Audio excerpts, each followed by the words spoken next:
Y'all, hope you're all doing well in the new year. I just wanted to start off the video by saying thank you for popping in. If you're familiar with the channel, then you know that I do some PvP stuff and some PvE stuff. And today, I'll be showing you what my PvP build looks like. If you aren't familiar, thanks for taking time out of your day to watch me, and I am greatly appreciative of it. One last thing that I want to mention before I start the guide is that I am not all-knowing about T2, so if I miss something or if you have any questions or suggestions, please let me know in the comments and I'll try to answer as many as I can. Or address them. And if you want to support me, please like, subscribe, share, comment, everything in between. Because it helps me out and it boosts the algorithm, and it's free, you know? You don't even have to turn on the bell. Now that that's all out of the way, time to get into the guide. And I want to go down the list and explain as best as I can. Starting off the weapons, we have Ignition Code, which is arguably the best kinetic GL in Destiny 2. That's not Sunset. Yes, the mountaintop in is most likely better, but I am not taking the mountaintop into Trials. Okay, it's doing like 6 damage. I say that it's the best because it can roll with proxy nades and slide shot. Yes, I have danger zone. This perk column is pretty contested. It's a competition between demolitionist, danger zone, and a few others. Danger zone works better in 6s because you're more likely to be surrounded. To explain why this combination, proxy nades allows it so that when I shoot at somebody, and it goes between their legs, it's going to explode. If there isn't proxy grenades, it won't explode, which is a problem, because sometimes, you know, I forget to let go of the trigger and it just doesn't explode, and it'll explode anyways. With slide shot, it lets me load ignition code much more frequently than auto-loading holster with slideways. And I could show you auto-loading holster here on my pardon. This is another good alternative to ignition code if you don't have it. Auto-loading holster automatically reloaded after improved period of time when it's not equipped. With slide shot, I'm able to reload while sliding infinitely, so long as I have infinite ammo and there's no round in the mag. Now the difference between slide shot and slideways is slideways has a visible cooldown on the side of the screen. It'll pop up saying slideways, and it'll have like a 3 or 4 second cooldown before it disappears. Onto the perks here. So what you want is more than 90 blast radius, and it should be the minimum for 90.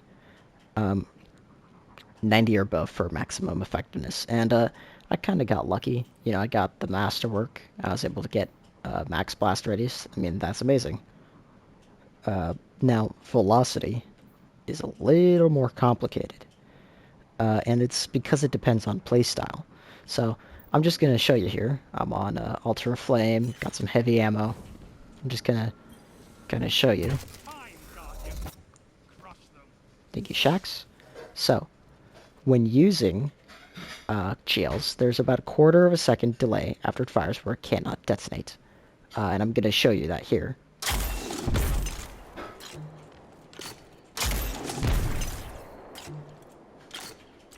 Even when I shoot directly at the ground, it's about a 1/4 second before it delays. Which means if there's a person right there, I'm going to do that. The person here is going to just be unaffected. Having a lower velocity means I can shoot it. I let that go on longer than I should have, but it lets you let go of it later. So I'm going to shoot and let go before that timer is done. That was after the timer. And it just goes and goes and goes. I don't even... Heavy GLs don't seem to have that problem. But the lower the velocity, the closer you can play, the more aggressive you can play with your GL. So, 62 velocity is pretty close to Fighting Lion's 50, which means I can aim at that wall.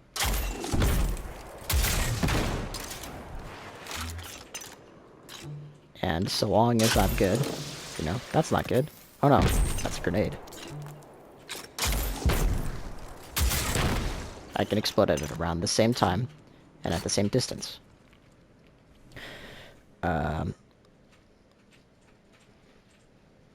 Now, you can, because of how Fighting Lion's perks work, you can use either free hand grip for increased accuracy and ready speed while firing from the hip, or you can use quick access sling for increased ready and reload speed.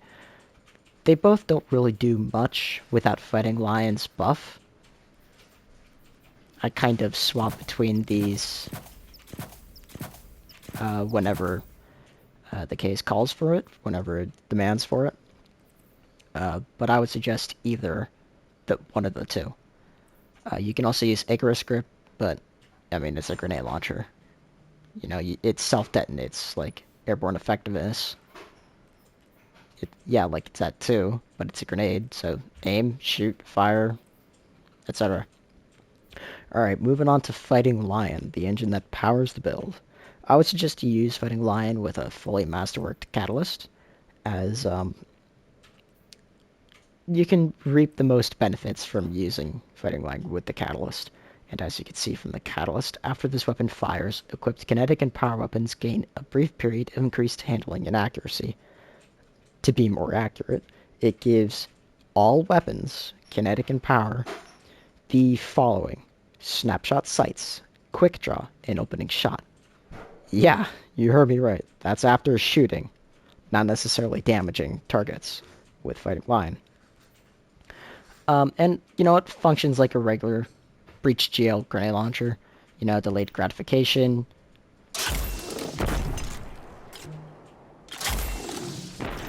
I can let it go whenever I want. You know, but also, it explodes on its own so long as it hits the surface. And another thing with this is you can reload right after firing.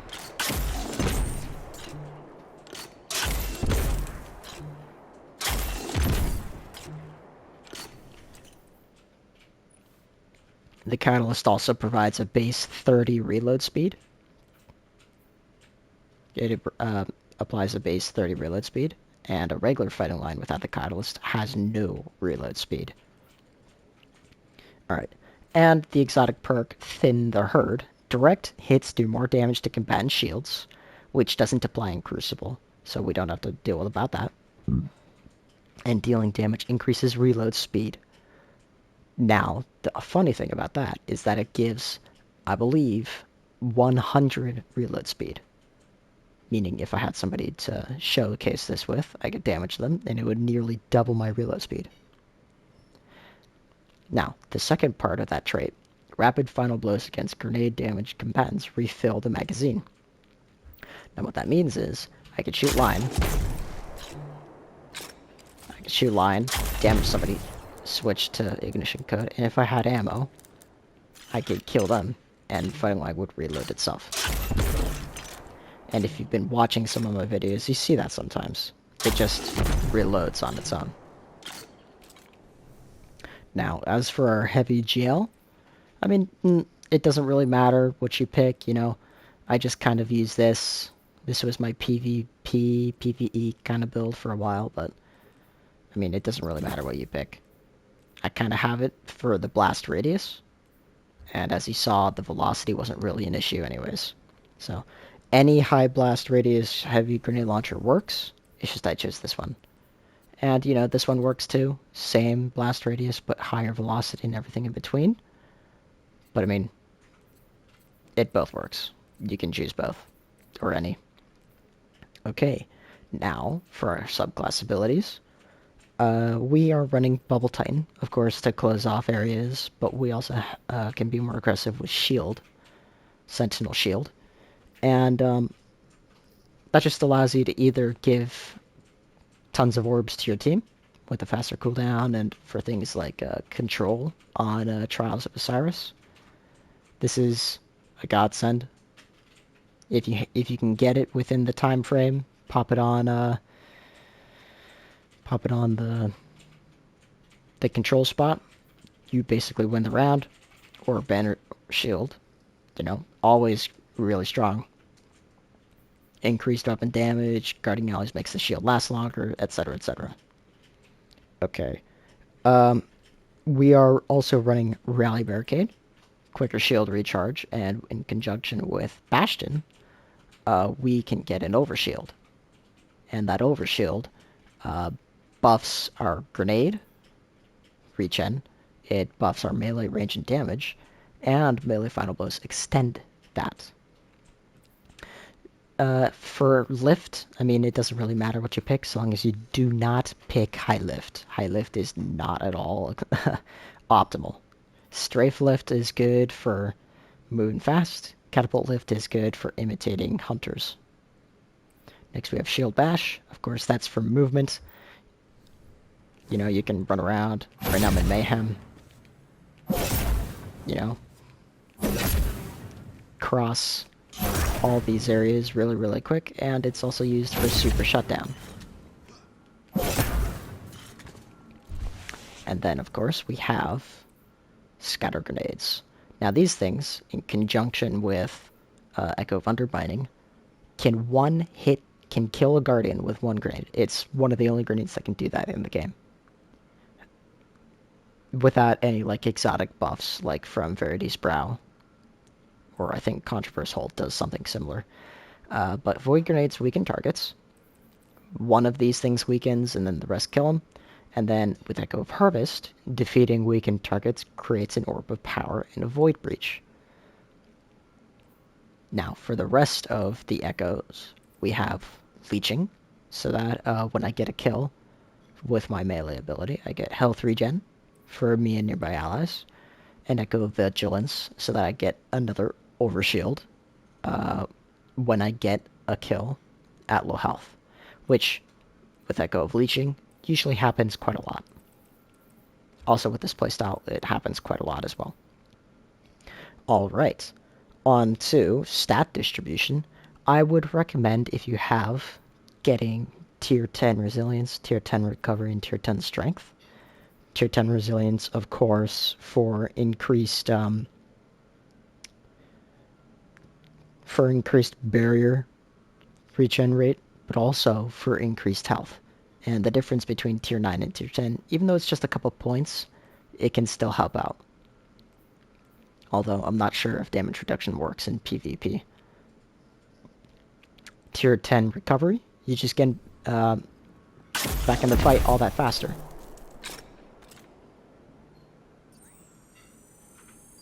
Like that.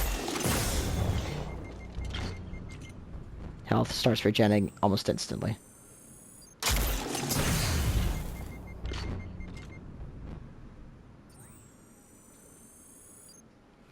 Alright, and then of course Tier 10 Strength, so that you can have your shield ability up as much as you can for all the movement you need. Okay, now onto our exotic. We have Crest of Alpha Loopy. Now, I'm using this exotic to play more of a support role, but it also helps when you're the last person alive and you're being chased down. Survival Well generates an additional Orb of Power from supers, and a Healing Pulse when Barricade is activated. Now, that worked wonderfully. Now, if you could see that, my health jumped up about 50 HP. I also gained the Overshield. I essentially gained more health from the Overshield, from that barricade, than I would having regular health. You can this is enough to survive. Yep, this is enough to survive a grenade. And this shield is just amazing. It's wonderful. I get to heal me, I get to give myself overshield, and I get to buff my teammates, giving them shield and overshield if they're nearby. Health and overshield. Now, for mods. We have Kinetic Siphon for Ignition Code, Harmonic Siphon for Fighting Line, and the third one is kind of optional. You can pick targeting mods. I don't know what they would do. You know, because it's a grenade launcher. You can pick any of these mods. These four don't really do anything. This one needs armor charges. So this one's kind of optional. You know, more playing into that support role. Now, this is where things begin to get a little more complicated. So with Fighting Line, one reload mod increases reload speed and also the reload animation scaler. That's one reload mod. Two reload mods have just the one reload scaler, and also, but it also has the two reload mod reload effects. So it reloads faster, but the animation is not going to change after one.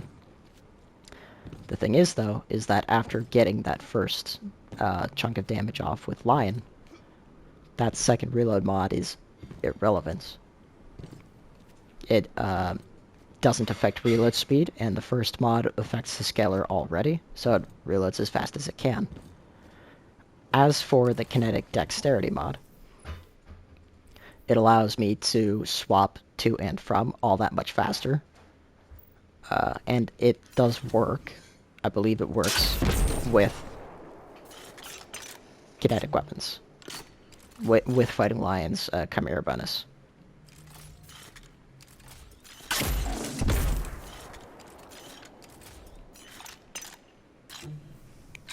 Okay.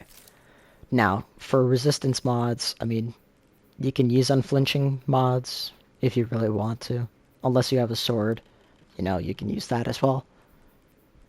I don't know what you would use this for in PvP. Reserves have no use in PvP. And since I don't know if resistance mods work or not, I just kind of use them here. These two. This one for distance after 29 meters, and this one within 5. Now, for orb mods, I have Insulation for class ability energy, Restoration for energy to everybody, well, to my lowest ability energy, and Absolution for energy to all of my abilities. And finally, we have the class item, Distribution, Bomber, and Bomber. Now, the reason why I don't use triple bomber, is that the reduction of the potency for 3 makes it so that it's faster. It's better to use one distribution over that extra bomber. Alright, and that's the whole guide. All this is personal preference, and you can pick and choose what works for you. This is the first of 3 potential builds, and if you want to see my Arc and Stasis builds, please let me know in the comments. And once more, thanks for stopping by. Also, I should probably do this one. Grass. Thanks for stopping by.